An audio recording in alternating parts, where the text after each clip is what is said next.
주말을 위해 짐을 싸는 동안 집은 유난히 고요했습니다. 부모님은 그날 아침 일찍 출장을 가셔서 제이크와 저만 남겨두고 떠나셨기 때문이죠. 우리 둘만 있는 시간이 처음은 아니었지만 이번 주말은 뭔가 다른 느낌, 거의 충전된 느낌이 들었습니다. 집안의 고요함은 평소보다 더 무거워 보였고 마치 숨을 죽이고 무슨 일이 일어나기를 기다리는 것 같았습니다. 우리는 둘 다 자주 방문하지 않는 해변에서 하루를 보내기로 했습니다. 탁 트인 공간에 대한 기대감 때문인지 아니면 집이라는 한정된 공간에서 벗어날 수 있는 기회 때문인지 모르겠지만 그 생각은 옳은 것 같았습니다.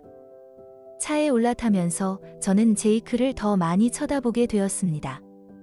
그는 제 옆에 앉아 다리를 앞으로 쭉 뻗은 채 10대 시절의 모습, 즉 건장하고 어색하지만 부인할 수 없을 정도로 잘생긴 모습으로 저를 한 번 더 쳐다보게 만들었습니다. 그는 무심코 휴대폰을 두드리며 재생 목록을 훑어보며 드라이브에 딱 맞는 음악을 찾느라 정신없이 손가락을 움직였습니다. 우리 사이의 침묵이 불편할 정도는 아니었지만 무언의 생각으로 무거웠습니다.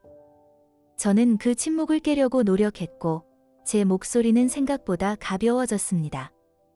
정말 지루한 누나랑 놀아도 괜찮겠어? 저는 우리 사이에 쌓인 긴장을 풀기 위해 장난을 쳤습니다. 제이크는 표정이 부드러워진 채 휴대폰을 올려다보았습니다. 지루하다고요? 지루하지 않아요. 그가 진지한 어조로 말했습니다. 그러고는 잠시 머뭇거리더니 당신은 그냥 바빠요? 라고 덧붙였습니다. 그의 말이 생각보다 오래 공중에 머물며 제 가슴 깊은 곳에 자리 잡았습니다. 바쁘다고. 내가 그랬던 걸까? 아니면 요즘 어디를 가든 나를 따라다니는 것 같은 외로움을 피하고 있었던 걸까요? 무슨 뜻인지 물어보고 싶었고 더 많은 것을 요구하고 싶었지만 대신 억지로 미소를 지으며 다시 도로로 시선을 돌렸습니다. 운전은 계속되었고 엔진의 리드미컬한 윙윙거리는 소리가 대화가 사라진 빈자리를 채웠습니다. 제이크는 가끔 모래 언덕 위로 낮게 날아가는 새, 바다 위를 춤추는 햇살 등 무언가를 가리키며 말을 건네곤 했지만 자신의 속내를 얼마나 드러낼지 확신할 수 없는 듯 머뭇거리는 듯 짧게 대답했습니다. 저는 차가 요철에 부딪혔을 때 그의 손이 좌석 가장자리를 잡는 모습, 노래를 바꾸기 위해 앞으로 숙일 때 이마에 머리카락이 떨어지는 모습에 주목했습니다. 이런 사소한 디테일은 중요하지 않아야 하지만 중요했습니다. 설명할 수 없는 방식으로 제 마음속에 뿌리내리며 오래도록 남아있었습니다. 마침내 해변에 도착했을 때 공기는 짭짤하고 신선한 냄새가 났고 집안의 답답한 정적과는 다른 반가운 변화였습니다. 우리는 물가 근처에서 다른 피서객들과는 충분히 떨어져 있어 프라이빗한 느낌을 주면서도 멀리서 아이들의 희미한 웃음소리가 들릴 정도로 가까운 곳에 자리를 잡았습니다. 제이크는 쿨러와 비치백을 옮기는 것을 도와주었고 조금 전까지 어색했던 우리 사이에도 불구하고 쉽고 자신감 있게 움직였습니다. 수건을 펴고 파라솔을 설치하는 동안 저는 오늘 하루는 뭔가 다를 것이라는 느낌을 떨칠 수 없었습니다. 우리가 혼자였거나 해변이 항상 그랬던 것처럼 절제된 방식으로 아름다웠기 때문이 아니라 제이크 때문이었습니다. 오늘 제이크는 뭔가 더 조용하고 강렬한 무언가가 있었기 때문에 저는 그의 존재를 극도로 의식할 수밖에 없었습니다. 그가 움직일 때마다, 그의 그림자가 제 그림자와 교차할 때마다 저는 대기의 변화처럼 예민하게 느꼈습니다. 괜찮아요? 그가 갑자기 저를 생각에서 끌어내면서 물었습니다. 저는 재빨리 고개를 끄덕이며 억지로 미소를 지었습니다. 네, 그냥 생각 중이에요. 무슨 생각? 저는 어떻게 대답해야 할지 몰라 망설였습니다. 별거 아니에요. 그의 시선의 무게가 제 말을 믿지 않는다는 것을 알 수 있었지만 마침내 말했죠. 잠시 동안 우리는 발밑으로 파도가 밀려오고 햇볕이 피부를 데우는 그 자리에 그저 서 있었을 뿐입니다. 그러자 제이크는 아무 말도 없이 돌아서서 쿨러의 짐을 풀기 시작했습니다. 저는 예상보다 더 오래 그를 바라보았고 심장이 조금 더 빨리 뛰었습니다. 이 느낌이 뭐였든 간에 금방 사라지지 않을 것 같았습니다. 오후 한낮이 되자 태양이 머리 위로 타오르며 그 열기가 끝없는 무게처럼 우리의 피부를 누르고 있었습니다. 공기는 따스함으로 반짝였고 바람마저 짭짤한 무거움으로 만지면 닿는 모든 것에 달라붙었습니다. 우리는 해변을 찾은 사람들로부터 한적함을 느낄 만큼 멀리 떨어져 있었지만 멀리서 들려오는 아이들의 웃음소리, 가끔씩 파도에 몸을 맡기는 누군가의 외침 등 삶의 희미한 웅성거림을 잃을 만큼 멀리 떨어져 있지는 않았습니다. 이곳은 평화롭고 사적인 곳이었지만 우리 둘 다 완전히 이해하지 못하는 무언가에 발을 들여놓는다는 느낌을 떨칠 수 없었습니다. 내 등 좀 잡아줄래요? 제이크가 선크림 병을 들고 갑자기 물었습니다. 그의 목소리가 제 생각을 꿰뚫으며 저를 다시 그 순간으로 끌어당겼습니다. 저는 제가 도와줘야 할지 아니면 그가 알아서 하도록 내버려둬야 할지 망설였습니다. 정말 도움이 필요했던 걸까요? 아니면 내가 좁히고 싶지 않은 우리 사이의 간극을 메우기 위한 또 다른 방법이었을까요? 하지만 제가 다시 생각하기 전에 그는 병을 건네주었고 손가락이 제 손을 살짝 스쳤습니다. 그 접촉은 거의 우연에 가까운 찰나의 순간이었지만 가슴 깊은 곳에 자리 잡은 전율이 저를 통해 전해졌습니다. 물론이죠. 저는 그에게서 병을 빼앗으며 말했다. 내 목소리는 생각보다 안정적으로 들렸다. 그의 뒤에 무릎을 꿇고 손바닥에 자외선 차단제 한 덩어리를 짜서 바르자 시원한 크림이 그의 피부에서 발산되는 열과 극명한 대조를 이뤘습니다. 저는 잠시 망설이다가 그의 어깨에 손을 얹었습니다. 그의 피부는 내 손길에 닿았을 때 따뜻했고 젊음이 느껴지는 매끄럽고 팽팽한 질감으로 내 모든 움직임을 예민하게 의식하게 만들었습니다. 잠시 동안 나는 그의 어깨 위로 미끄러지는 내 손의 리듬에 빠져들었고 그 움직임은 꾸준하고 신중한 것이었습니다. 짭짤한 바람은 모든 의심을 날려버리고 손끝에서 느껴지는 그의 피부 감각과 먼 바다에 부딪히는 파도 소리만 남았습니다.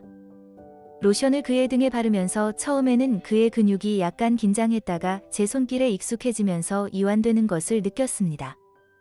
그는 아무 말도 하지 않았지만 제가 더 잘 접근할 수 있도록 몸을 살짝 앞으로 기울이는 모습에서 조용한 신뢰를 느낄 수 있었습니다. 예상하지 못했던 방식으로 친밀감이 느껴졌고 집중해야만 정신이 다른 곳으로 흘러가는 것을 막을 수 있는 것처럼 작업에 너무 열심히 집중하고 있는 제 자신을 발견했습니다. 마침내 작업이 끝나자 저는 마지못해 손을 뗐고 접촉의 부재가 묘한 공허함을 남겼습니다. 제이크는 표정을 읽을 수 없는 얼굴로 저를 바라보았습니다. 그의 눈에는 무언가 부드러우면서도 무언가를 찾는 듯한 눈빛이 있어서 숨이 멎을 것 같았습니다. 당신 차례예요. 그가 눈을 마주치지 않은 채 병을 향해 손을 뻗으며 조용히 말했습니다. 제가 항의하기도 전에 그의 손이 제 등을 쓰다듬었고 처음에는 조심스러웠지만 한 번씩 쓰다듬을 때마다 점점 더 세게 느껴졌습니다. 로션의 차가움 때문인지 그의 손길의 따뜻함 때문인지는 알 수 없었지만 그 감각의 등골이 오싹해졌습니다. 그의 움직임은 조심스럽고 경건하기까지 했고 저는 숨을 죽이고 다음 동작을 기다리는 자신을 발견했습니다. 그의 손길은 필요 이상으로 오래 머물렀고 그의 손가락은 제 어깨뼈를 따라 등 아래까지 내려왔습니다. 고마워요. 저는 중얼거리며 상황이 너무 불편해지기 전에 손을 뗐습니다. 하지만 말하지 않았지만 부인할 수 없는 긴장감은 우리 둘 사이에 감히 물어볼 수 없는 질문처럼 짙게 남아 있었습니다. 우리는 끝없이 펼쳐지는 침묵 속에 잠시 앉아 있었고 말하지 않은 모든 것으로 가득 찼습니다. 해가 지평선 아래로 내려가 하늘을 주황색과 분홍색으로 물들일 무렵 우리는 젖은 모래에 발을 담그고 해안선을 따라 걸었습니다. 공기는 제 피부에 닿았을 때 시원했지만 날씨와는 상관없는 무거움이 느껴졌습니다. 제이크는 제 옆을 걸으며 후드티 주머니에 손을 깊숙이 집어넣고 밀려오는 파도의 시선을 고정했습니다. 한동안 우리 둘 다 말을 하지 않았습니다. 침묵이 불편한 것은 아니었지만 제이크와 함께 있을 때는 전혀 불편하지 않았습니다. 수면 아래에서 무언가 감히 말하지 못한 무언가가 기다리고 있는 것처럼 느껴졌습니다. 여기 없으니까 이상하지 않아요? 제이크가 정적을 깨고 갑자기 말했다. 제이크의 목소리에 깜짝 놀랐지만 그 목소리 때문이 아니라 한참을 머릿속으로 생각하다가 마침내 말을 꺼낸 것처럼 주저하는 듯 부드러웠습니다. 무슨 뜻이죠? 나는 그를 힐끗 쳐다보며 물었다. 제 심장은 평소보다 조금 더 빨리 뛰고 있었지만 산책 때문인지 아니면 지금 저를 바라보는 그의 눈빛 때문인지 알 수 없었지만 이마에 주름이 잡히고 입술은 얼마나 많은 것을 나눌지 고민하는 것처럼 꽉 다물고 있었습니다. 글쎄요. 그는 잠시 멈춰 서서 운동화 발가락으로 젖은 모래를 발로 차며 말했다. 그냥 조용해졌어요. 집이 더 이상 집처럼 느껴지지 않아요. 그의 말은 예상치 못한 방식으로 제 내면 깊은 곳에서 울려 퍼졌습니다. 저는 그가 한 말의 무게가 제 가슴에 내려앉는 것을 느끼며 천천히 고개를 끄덕였습니다. 그의 말이 틀리지 않았어요. 부모님이 떠난 후 집은 왠지 모르게 뭔가 다른 느낌, 즉 공허함을 느꼈어요. 단순히 부모님의 부재만이 아니라 벽이 숨을 죽이고 부모님이 돌아오기를 기다리는 것처럼 부모님이 없을 때 모든 것이 더 크게 울려 퍼지는 것 같았어요. 저도 가끔 그런 기분이 들 때가 있습니다. 저는 속삭이듯 간신히 목소리를 높이며 인정했습니다. 그 고백은 저조차도 놀랐습니다. 그 말이 흘러나오기 전까지 제가 얼마나 많은 것을 억누르고 있었는지 깨닫지 못했거든요. 아무리 노력해도 이 공허함을 떨쳐낼 수 없어요. 제이크는 걸음을 멈추고 제 얼굴을 완전히 마주 보았습니다. 그의 표정을 보고 저는 깜짝 놀랐습니다. 그의 눈에는 평소에는 볼 수 없었던 취약함이 보였기 때문입니다. 제이크는 항상 자신감이 넘치고 자신이 누구인지에 대해 확신하는 사람이었는데 지금 그는 거의 연약해 보였습니다. 이해할 수 없는 방식으로 속이 뒤틀렸어요. 당신은 혼자가 아니에요. 알잖아요. 그가 부드럽게 말했고 그의 시선 뒤에서 감정의 폭풍이 몰아치는 것을 볼 수 있었지만 그의 목소리는 안정적이었다. 나도 느껴요. 잠시 동안 저는 그의 말이 가라앉는 동안 목이 조여오는 것을 느끼며 그를 쳐다보기만 했습니다. 저는 그를 안심시키고 우리가 이겨낼 수 있을 거라고 말해주고 싶었지만 목에 걸린 덩어리가 제 말을 허락하지 않았습니다. 대신 저는 발목에 부드럽게 부딪히는 파도와 리듬감 있는 파도 소리를 들으며 가만히 서 있었습니다. 그의 인정의 무게가 우리 사이를 무겁고도 부인할 수 없는 무게로 짓누르고 있었습니다. 눈치채지 못했을 줄 알았어요. 내가 목소리가 살짝 떨리면서 마침내 말했다. 당신은 항상 괜찮아 보여요. 그는 고개를 저으며 작고 유머 없는 웃음을 지었다. 그게 바로 괜찮은 척하는 거죠. 그는 씁쓸함이 묻어나는 어조로 말했다. 사람들은 당신이 정말 괜찮은지 묻지 않아요. 그의 솔직함이 제 배를 때리는 듯한 충격을 주었습니다. 제이크의 자신감이라는 것이 어쩌면 다른 사람들과 거리를 두기 위해 입는 방패일지도 모른다는 생각을 해본 적이 없었습니다. 저도 제이크와 똑같은 일을 하면서 모든 것을 다 알고 있는 척하고 있었지만 사실은 제이크와 마찬가지로 길을 잃은 기분이었습니다. 우리는 영원처럼 느껴지는 시간 동안 그곳에 서 있었고 석양의 색이 황혼으로 변하고 세상은 점점 어두워졌습니다. 침묵이 계속되었지만 불편하지는 않았습니다. 오히려 서로가 숨을 쉴 수 있는 공간, 더 이상 가식적인 척할 필요가 없는 공간이 필요하다고 느꼈습니다. 마침내 제이크가 정적을 깨고 거의 망설임에 가까운 부드러운 목소리로 말했습니다. 상황이 달라진다면 어떨지 생각해 본 적 있나요? 우리가 이 모든 일을 겪을 필요가 없었다면요? 전부모요. 나는 대답을 듣고 싶지 않았지만 물었습니다. 이거요. 그는 우리 사이에서 모호한 손짓을 하며 제 손을 잠깐 스치더니 다시 뒤로 빼더군요. 거리, 규칙, 우리를 방해하는 모든 것. 모르겠어요. 진짜가 되는 것. 그의 말에 등골이 오싹해졌지만 두려움 때문인지 아니면 다른 이유 때문인지 알 수 없었다. 나는 대답하려고 입을 열었지만 아무 소리도 나오지 않았다. 제가 무슨 말을 할 수 있을까요? 나도 그런 생각을 해봤다고? 주어진 역할에 얽매이지 않는 삶, 남매가 아닌 두 사람이 될 수 있는 삶을 상상해봤다고요? 대신 나는 내 안에서 소용돌이치는 혼돈을 가리기 위해 억지로 미소를 지었다. 그렇게 생각하는 건 위험해요. 저는 가볍게 말했지만 마지막 단어에서 제 목소리가 저를 배신했습니다. 그럴지도 모르죠. 제이크가 흔들림 없는 눈빛으로 대답했습니다. 하지만 그렇다고 해서 사실이 아닌 건 아니죠. 그렇게 그 순간이 지나갔습니다. 우리는 다시 걷기 시작했고 대화는 학교, 친구, 미래에 대한 계획 등 좀 더 안전한 주제로 옮겨갔지만 긴장감은 말하지 않았지만 부인할 수 없는 상태로 남아 있었습니다. 우리가 아슬아슬하게 유지하던 경계선이 흔들리고 있었고 우리 둘 중 누구도 그 경계선에서 물러설 준비가 되어 있는지 확신할 수 없었습니다. 그날 저녁 식사 후 우리는 희미한 불빛이 벽에 긴 그림자를 들이우는 거실로 물러났습니다. 집은 아주 작은 소리, 즉 마루판의 삐걱거리는 소리나 천의 바스락거리는 소리조차 증폭시키는 종류의 고요함이 느껴질 정도로 섬뜩할 정도로 조용했습니다. 마치 바깥 세상은 존재하지 않고 우리 둘만 친밀함과 긴장감으로 가득 찬 고치 속에 남겨진 것 같았습니다. 저는 말하지 않은 말의 무게가 저를 누르는 것을 느낄 수 있었고 숨소리 하나하나가 더 무거워졌습니다. 제이크는 평소보다 더 가까이 제 옆 소파에 앉았습니다. 그의 존재는 제 판단력에도 불구하고 저를 끌어당기는 중독성이 있었습니다. 그의 모든 움직임은 의도적이면서도 불확실해 보였고 그의 몸은 제 내면 깊은 곳에서 무언가를 끌어당기는 온기를 발산했습니다. 얕은 호흡으로 심장을 진정시키려고 노력했지만 심장이 뛰었습니다. 이건 옳지 않아요. 옳지 않다는 걸 알았어요.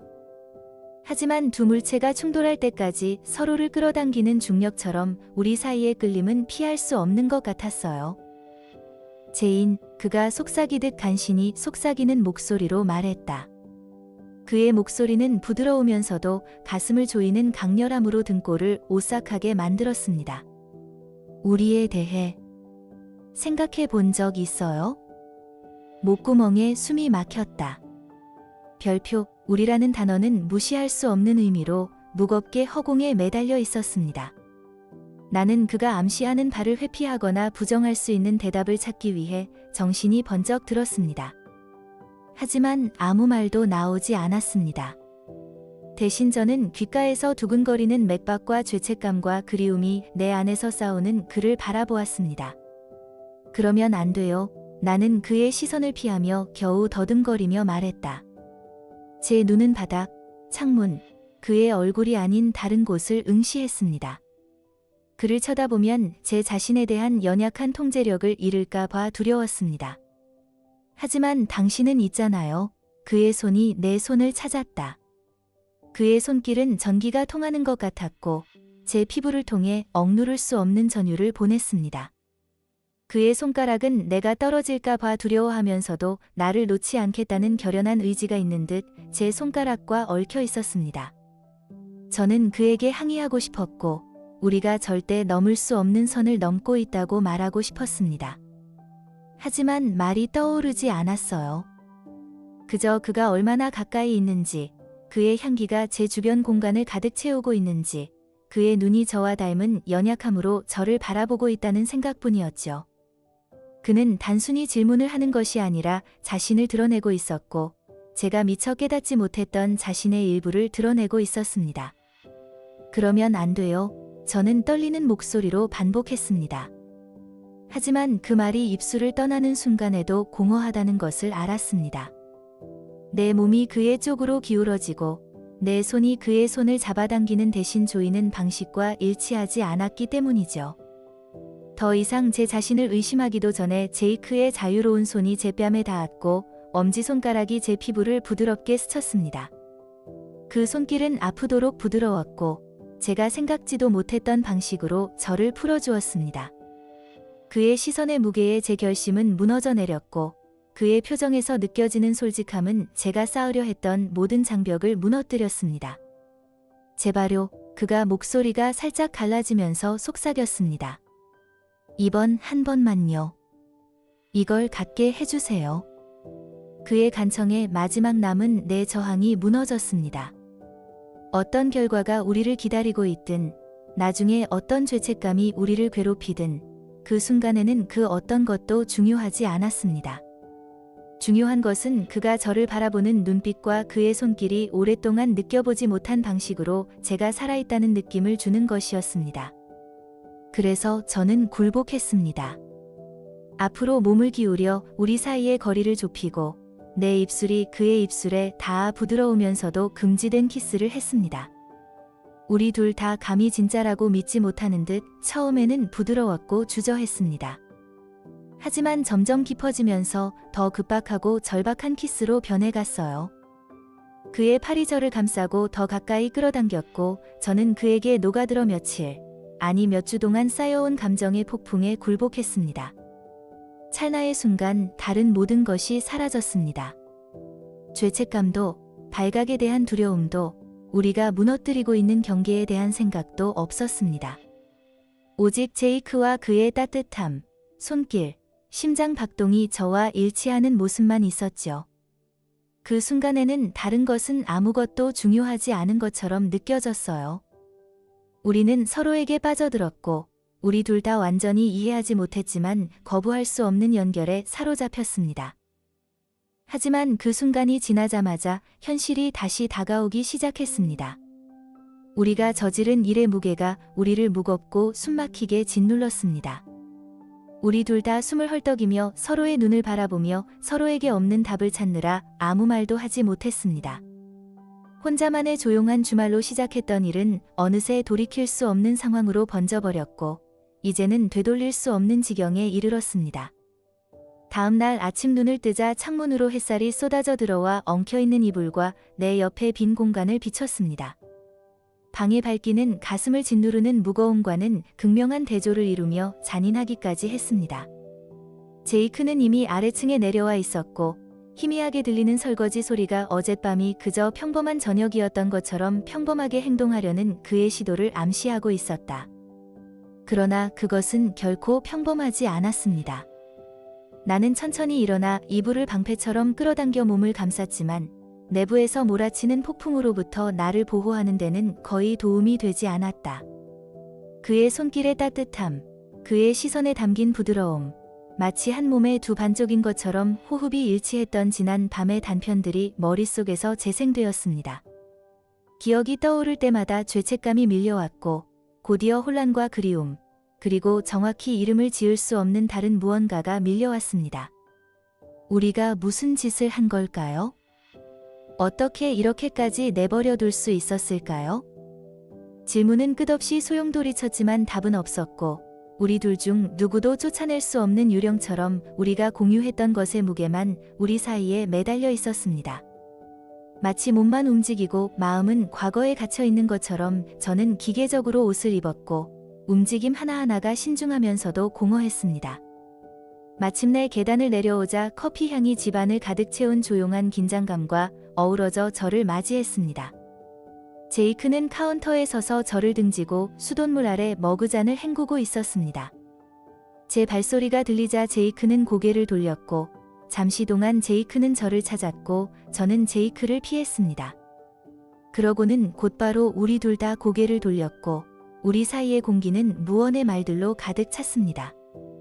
견딜 수 없는 침묵이었지만 우리 둘 다 이 침묵을 깨고 싶지 않은 듯 했습니다. 대신 우리는 낯선 지형을 탐색하는 이방인처럼 조심스럽게 서로의 주변을 맴돌았지만 우리가 만든 혼란을 이해할 수 있는 무언가를 말하고 싶다는 생각에 온몸이 아팠습니다. 다시는 이런 일이 일어나지 않도록 해야 합니다. 저는 목소리를 안정시키려고 애썼지만 떨리는 목소리로 마침내 말했습니다. 그 말은 무겁고 마지막처럼 허공에 매달려 있었지만 실질적인 해결책을 제시하지는 못했습니다. 큰 소리로 말한다고 해서 우리가 저지른 일이 지워지거나 가슴의 아픔이 사라지지는 않았습니다. 오히려 제가 필사적으로 피하려 했던 현실을 직시하게 만들면서 아픔을 더 악화시켰습니다. 제이크는 머그잔을 카운터에 내려놓으며 턱을 꿰고 고개를 끄덕였습니다. 그의 표정은 후회와 그리움, 반항이 뒤섞인 내면의 혼란을 드러냈지만 그는 반박하지 않았습니다. 알아요. 그는 잠시 생각에 잠긴 후 낮지만 단호한 목소리로 대답했습니다. 하지만 후회하지 않아요. 그의 솔직함은 그 어떤 비난보다 더 깊은 상처를 남겼습니다. 저는 그에게 후회해야 한다고, 우리 둘 다 후회해야 한다고, 우리가 한 일은 상상할 수 있는 모든 면에서 잘못된 일이라고 말하고 싶었습니다. 하지만 진실은 제 목구멍에 박혀 움직이기를 거부했습니다. 마음속 깊은 곳에서는 그가 옳았다는 것을 알았기 때문에 후회하지도 않았어요. 그리고 그 깨달음은 무엇보다도 저를 두렵게 했습니다. 부엌은 다시 고요해졌고 냉장고의 윙윙거리는 소리만이 정적을 깨는 유일한 소리였습니다. 저는 카운터에 몸을 기대어 가장자리를 잡고 몸을 지탱하려고 했지만 무릎 아래에서 힘이 빠지는 느낌이 들었습니다. 모든 본능이 상황이 더 통제불능으로 치닫기 전에 우리 사이에 거리를 두라고 소리쳤습니다. 하지만 그런 생각이 머릿속을 스쳐 지나가면서도 저는 그 자리에 뿌리박고 그에게서 시선을 뗄 수 없었습니다. 나도 그래요. 저도 모르게 고백이 흘러나오는 것을 막기도 전에 부드럽게 인정했습니다. 부끄러움에 뺨이 달아올랐지만 억지로 그의 눈을 마주쳤습니다. 거기에는 판단은 없었고 오직 이해와 부드러운 무언가가 제 심장을 다시 뛰게 만들었습니다. 제이크는 한 걸음 더 가까이 다가갔고 그의 움직임은 망설였지만 신중했습니다. 그럼 왜 다른 척을 하는 거죠? 그는 온화하지만 날카로운 어조로 물었습니다. 왜 그냥 넘어갈 수 있는 일인 것처럼 행동하는 거죠? 그래야만 하니까요. 제가 생각보다 더 날카로운 목소리로 대답했습니다. 이건 우리만의 문제가 아니야, 제이크. 가족, 신뢰, 누군가 알게 되면 우리가 이룰 수 있는 모든 것에 관한 일이야. 그는 내 말에 움찔했지만 물러서지 않았습니다. 그럼 우리가 얻는 것은요? 그가 속삭이듯 간신히 속삭이는 목소리로 반문했습니다. 우리가 함께 있을 때의 기분은 어때요? 다른 건 다 중요하지 않은 것처럼요? 중요하죠. 저는 말 한마디 한마디에 결심이 무너지고 있었지만 중요해야 해요. 라고 주장했습니다. 계속 이럴 수는 없어요.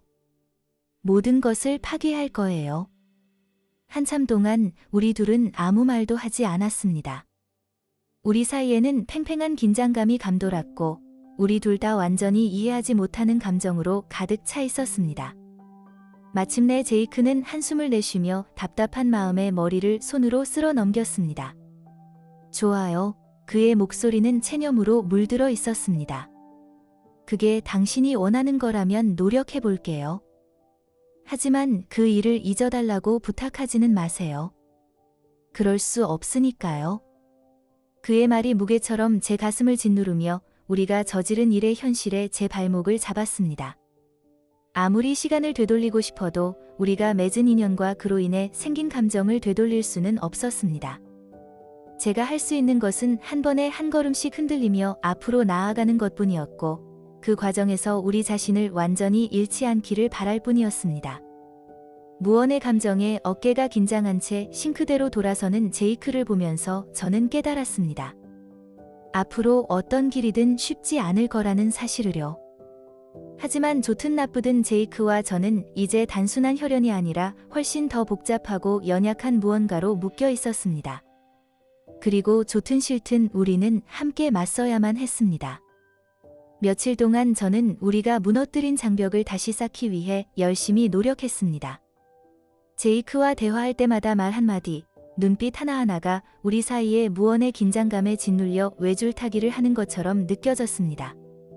저는 가능한 한 제이크와 단둘이 있는 시간을 피하고 대화를 가볍고 비인격적으로 유지하면서 제가 필사적으로 회복하려고 노력했던 취약한 경계를 무너뜨릴 수 있는 모든 것을 피했습니다.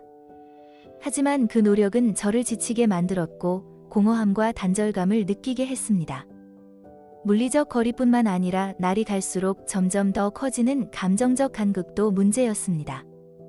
억지로 웃는 것도 아무렇지 않은 말 한마디도 우리가 나눈 유대감에 대한 배신처럼 느껴졌지만 저는 그럴 필요가 있다고 스스로에게 말했죠. 우리 둘을 위해서요. 하지만 아무리 애를 써도 가슴이 아프고 자꾸만 그날 밤으로 돌아가는 생각에서 벗어날 수 없었습니다. 그의 손길에 대한 기억은 제가 예상치 못한 조용한 순간에 저를 괴롭히며 오래도록 남아 있었습니다. 그리고 우리가 한 일이 잘못되었다는 것을 알면서도 제 안에 작고 고집스러운 부분에서는 그것을 완전히 후회하지 않으려는 마음이 있었습니다.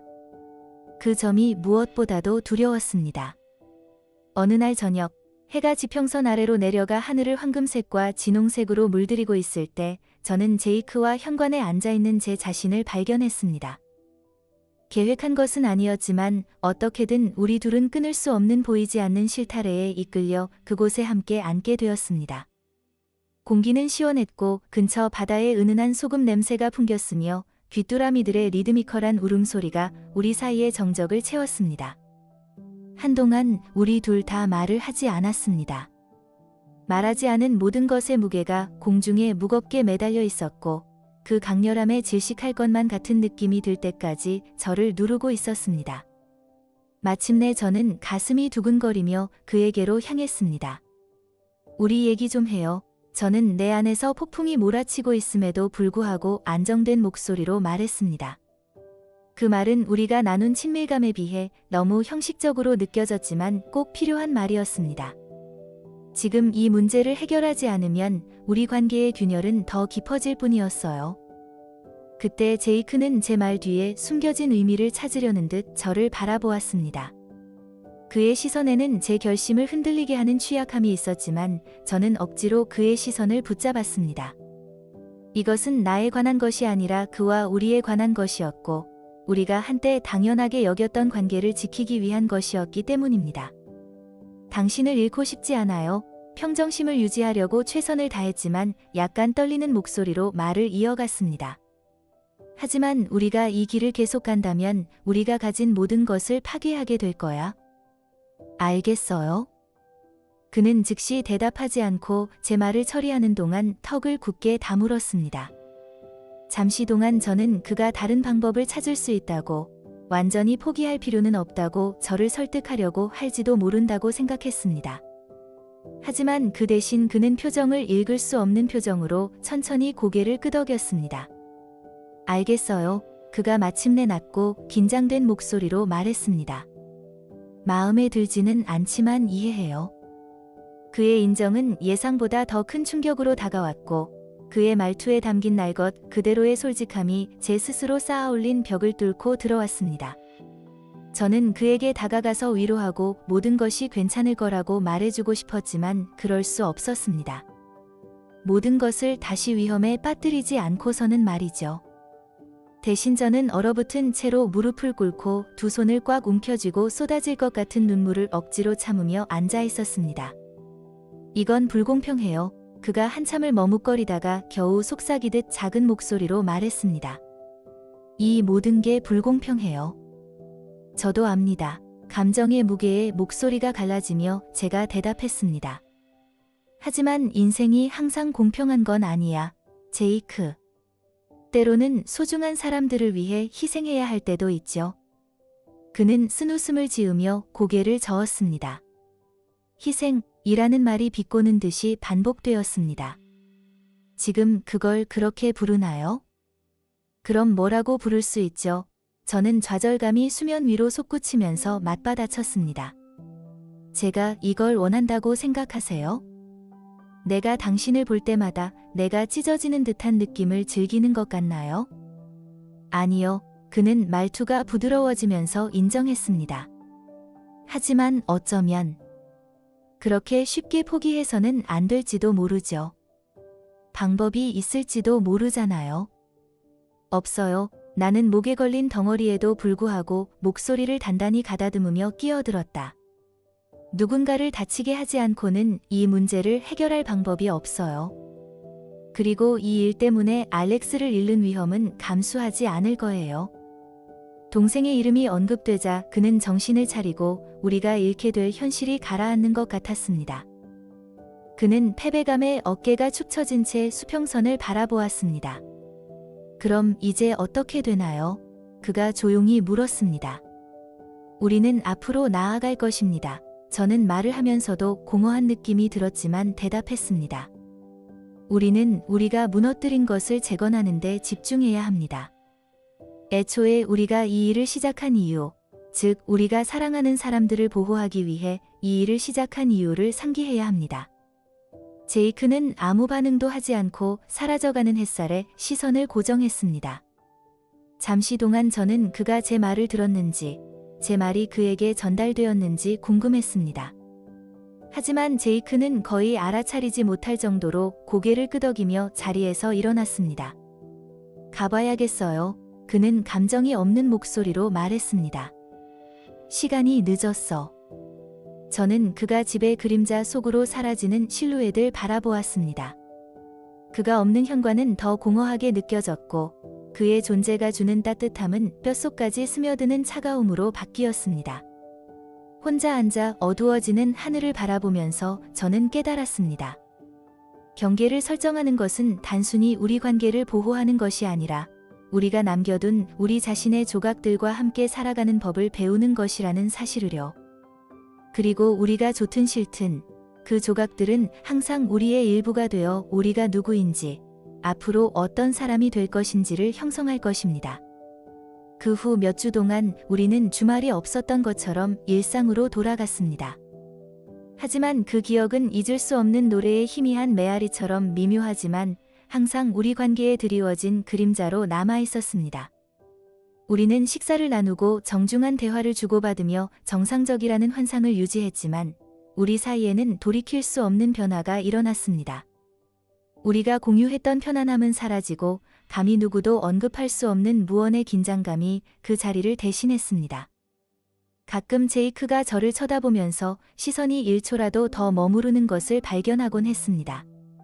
노골적이거나 명백한 것은 아니었지만 가슴이 조여오고 생각이 엉뚱한 곳으로 흘러가게 만들 만큼은 아니었습니다. 그 눈빛은 마치 답이 없는 질문처럼 느껴졌고 우리가 애써 쌓아올린 경계의 허술한 구조를 잡아당기는 실타래처럼 느껴졌습니다. 이 순간은 아무 의미 없는 일이라고 스스로에게 말했지만 그 시선을 빼앗길 때의 그리움을 부정할 수는 없었습니다. 그들은 제 내면 깊은 곳에 묻어두었다고 생각했지만 숨겨져 있기를 거부하는 갈망을 자극했습니다. 저는 일, 취미 등 마음을 다른 데로 돌리려고 노력했습니다. 하지만 아무리 바쁘게 지내도 그간의 일의 무게가 무거운 이불처럼 저를 짓누르는 조용한 순간이 있었습니다. 늦은 밤, 침대에 누워 그날 저녁의 단편들, 즉 그의 손이 제 몸에 닿았던 느낌, 그의 눈빛의 강렬함, 그가 날 것 그대로 솔직하게 말했던 말들을 되새기곤 했습니다. 이 기억들이 저를 괴롭히는 것은 고통스럽기 때문이 아니라 마치 다른 삶에서 온 것처럼 생생하고 현실적으로 느껴졌기 때문입니다. 제이크도 힘들어하는 것 같았지만 잘 숨기고 있었습니다. 그는 농담에도 웃고 가족과의 저녁 식사 시간에도 미소를 지으며 아무렇지 않은 듯이 지냈습니다. 하지만 그의 겉모습에는 균열이 있었고 그 안에 혼란을 드러내는 작은 암시들이 있었습니다. 그가 말하기 전에 잠시 멈칫하는 모습, 복도에서 저를 지나칠 때 머뭇거리는 모습, 안부를 물을 때마다 목소리가 부드러워지는 모습 등 모든 것이 저만큼이나 무거운 짐을 지고 있다는 사실을 가리키고 있었습니다. 어느 날 오후, 주방에 단둘이 있는 동안 우리 사이의 침묵이 견딜 수 없을 정도로 커졌습니다. 저는 설거지를 하며 접시에 잘 지워지지 않는 부분을 문지르고 있었는데 제 뒤에서 그의 존재가 느껴졌습니다. 제 손은 흐르는 물 아래에서 멈춰 있었고 잠시 동안 우리 둘 다 아무 말도 하지 않았습니다. 그러다 뒤도 돌아보지 않고 제가 정적을 깼어요. 우리가 이 상황을 지나갈 수 있을까요? 저는 속삭이는 것만 겨우 넘긴 목소리로 물었습니다. 그 질문은 무겁고 의미가 담긴 채 공중에 떠 있었습니다. 제이크는 즉시 대답하지 않았습니다. 마침내 그가 말했을 때 그의 어조는 신중하고 조심스러웠습니다. 모르겠습니다. 라고 그는 인정했습니다. 하지만 매일 생각하죠. 그의 솔직한 대답에 깜짝 놀란 저는 손에 비눗물이 뚝뚝 떨어지는 그를 향해 고개를 돌렸습니다. 그의 표정은 조심스러웠지만 그의 눈에는 제 마음을 아프게 하는 상처가 있었습니다. 순간적으로 손을 내밀어 우리 사이의 간극을 메우고 싶었지만 스스로를 멈췄습니다. 대신 고개를 끄덕이며 억지로 미소를 지었습니다. 그래야만 해요. 목소리의 확신은 흔들렸지만 단호하게 말했습니다. 모두를 위해서요.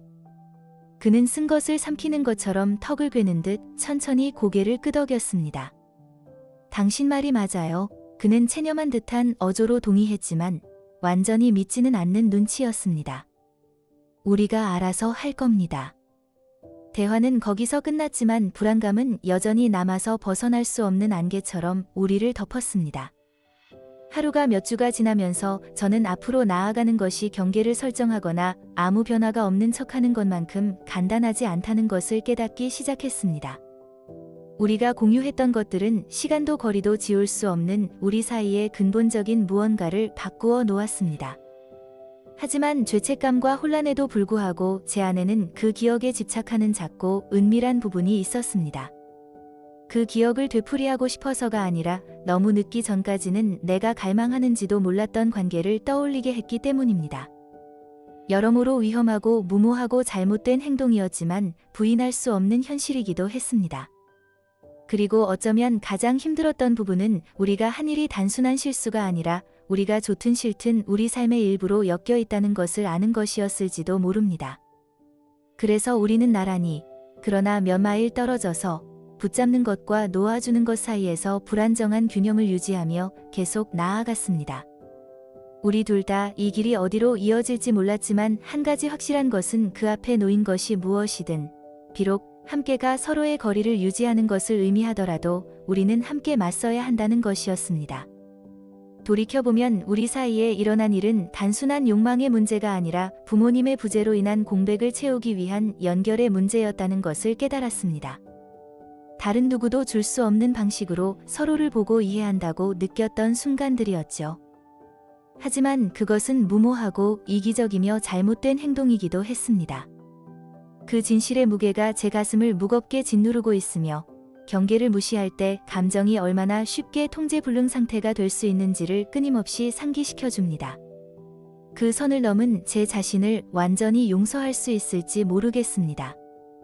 어떤 날 밤에는 잠에서 깨어 천장을 바라보면서 그의 시선이 너무 오래 머물렀던 모습, 그의 손길에 숨이 막혔던 모습, 여기는 위험한 구역이라고 외치는 내면의 목소리를 무시하기로 한 우리 둘의 선택 등 모든 순간을 되풀이하곤 합니다. 각각의 기억은 제가 생각했던 제 모습의 실타래를 잡아당기는 느낌입니다. 저는 항상 책임감 있고 힘들어도 옳은 일을 하는 것에 자부심을 가지고 있었습니다. 하지만 지금 저는 옳음과는 거리가 먼 무언가에 얽혀 제 자신에 대해 믿었던 모든 것에 의문을 품게 되었습니다. 하지만 죄책감만이 제가 겪고 있는 유일한 감정은 아닙니다. 정답이 없는 질문의 소용돌이 속에서 혼란스러움도 있습니다. 정말 공허함을 채우기 위한 것일까요? 아니면 우리 둘 다 감히 말하지 못했던 더 깊은 무언가가 있었을까요? 만약 그런 것이 있었다면 그것을 인정한다고 해서 더 나아질까요? 아니면 더 나빠질까요? 이런 생각들이 제 마음 한구석에 그림자처럼 남아서 저를 괴롭히며 직면할 때까지 앞으로 나아가지 못하게 합니다. 제가 아는 것은 그 과정에서 제 일부를 희생하더라도 우리 둘의 관계를 지켜야 한다는 것입니다. 제이크와 저는 혈연뿐만 아니라 수년간의 역사, 웃음, 아픔을 함께 나누며 형성된 유대감이라는 희귀하고 소중한 것을 공유하고 있습니다. 그 유대감은 때때로 숨이 막힐 정도로 경계를 설정해야 하는 경우에도 보존할 가치가 있습니다. 넘지 말아야 할 선이 있기 때문입니다. 한 번 그 선을 넘으면 되돌릴 수 없습니다. 무너진 선을 다시 세우려고 노력할 수는 있지만 균열은 항상 남아서 어디로 잘못 갔는지를 희미하게 상기시켜 줄 것입니다. 하지만 모든 죄책감과 자책에도 불구하고 희미한 희망이 있습니다. 우리가 연인이 아닌 형제자매로서 서로에게 돌아갈 수 있기를 바랍니다. 이 경험을 통해 배우고 그로 인해 더 강해질 수 있기를 바랍니다. 언젠가는 가슴의 아픔이 사라지고 아무리 힘들었더라도 우리가 옳은 일을 했다는 따뜻함으로 대체되기를 바랍니다. 때때로 가장 어려운 일은 옳은 일을 하는 것이니까요. 너무나 당연하고 피할 수 없는 일이라고 느껴지는 것을 거절하는 것은 굴복하는 것보다 더 큰 힘이 필요합니다. 불편함을 정면으로 마주하고 그리움과 후회와 마주하고 충동보다 진실성을 우선시하는 길을 선택해야 한다는 뜻입니다. 쉽지 않은 일이고 사실 고통스럽기도 하지만 반드시 필요한 일입니다. 제이크와 저, 그리고 우리가 함께 만들어갈 미래를 위해서도 그렇습니다. 지금 여기 앉아 커튼 사이로 들어오는 햇살을 바라보며 저는 작은 평화를 누리고 있습니다. 아직은 용서가 아니라 수용입니다. 내가 실수를 했고 사랑하는 사람에게 상처를 줬으며 다시는 그런 일이 일어나지 않도록 할 힘이 내게 있다는 것을 받아들이는 것입니다. 과거는 바꿀 수 없지만 미래는 바꿀 수 있다는 사실을 받아들이는 것입니다. 그리고 어쩌면 그것으로 충분할 수도 있습니다.